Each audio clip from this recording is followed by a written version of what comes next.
Kaixo Durangar guztiei. Gaur, apirilak 14, hilabete bete da konfinamendu hau hasi zenetik. Nolabait, esan dezakegu ahulagoak egin gaituela, baina aldi berean gutako onena ateratzen ari dela. Adibidez, erakusten ari zareten elkartasunaren bitartez. Osasuna jarri behar dugu guztiaren gainetik. Osasunik gabe ezinezkoa baita gizarte bezala aurrera jarraitzea. Gure burua zaindu behar dugu eta elkartuta mantendu. Horren araberakoa izango baita gure etorkizuna. Durangoko udaleko prebentzio mailatik hilabete baino gehiago daramagu durangarrei buruzko erabakiak hartzen. Aldi berean, oposizioarekin harremanetan gaude, batuta egonda herri gisa indartsuagoak garela uste dugulako. Horregaitik, gainerako indar politikoei informazio emoten diegun aldi berean, guk ere informazioa jaso nahi dugu erakundeetatik. Adibidez, zaharren egoitzen egoerari buruz. Egia da, oso kezkatuta gaude gai honekin. Urratsez urrats hobetzen goaz. Bide luzea dugu egiteko eta horrek konfinamentuta jarraitzeran behartuko gaitu. Ez dugu guardia jaitsi behar, oso garrantzitsua da.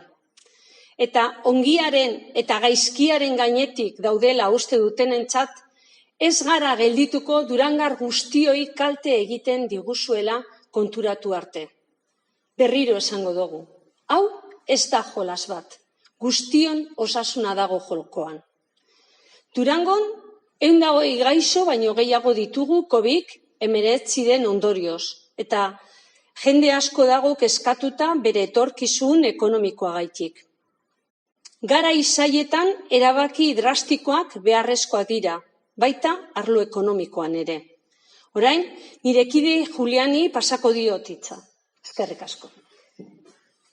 Sin levantar ni mucho menos las medidas de confinamiento, desde las instituciones debemos ponernos a trabajar en el próximo escenario.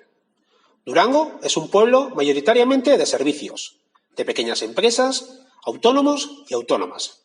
Somos conscientes que de esta grave crisis muchos y muchas durangarras saldrán mal paradas y desde las instituciones deberemos responder a sus necesidades.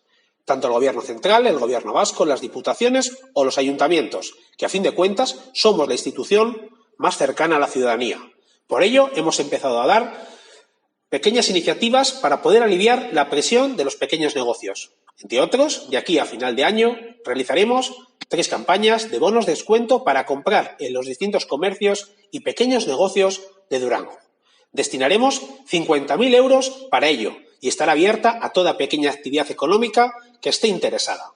Además, estos días presentaremos una plataforma para que los pequeños negocios puedan obtener algo de liquidez a través de la compra de tarjetas regalo para usarlos posteriormente. También hemos comenzado a trabajar en el PERCO, Plan Estratégico sobre el Comercio, que llevaba 15 años sin realizarse en Durango.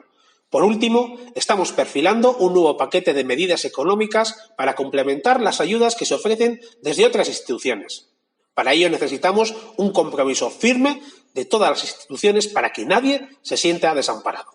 Tenemos semanas duras por delante y necesitamos estar todas juntas. Para ello, desde el Ayuntamiento comenzaremos una ronda de reuniones con distintos agentes sociales y económicos para ver sus necesidades. Unámonos ante este virus. Unámonos para crecer como pueblo, más allá de ideologías, género o procedencia. Ánimo a todas y a todos.